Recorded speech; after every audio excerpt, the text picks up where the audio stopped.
Hi, it's me again with Corel Draw tips and tricks. I'm having a blast using this new software. It is relatively really user-friendly, easy to understand just by watching a few of my videos or their videos. You know, if you'll just type in Cuttle on YouTube, they'll come up.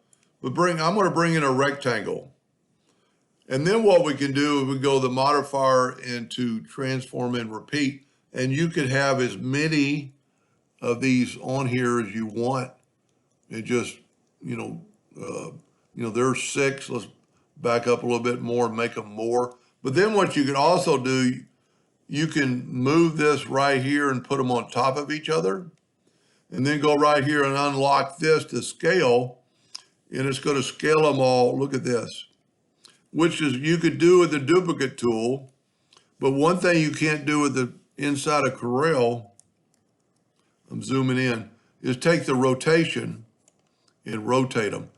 To do that in Corel, I don't know that you could do that to get that object. And then, of course, you would go to save and save it as a, I'm not going to take up your time doing that. Anyway, that's pretty exciting and be able to do things. And I mean, look at that. You could really play with it. Anyway, hope that helped a little bit. Thank you for watching.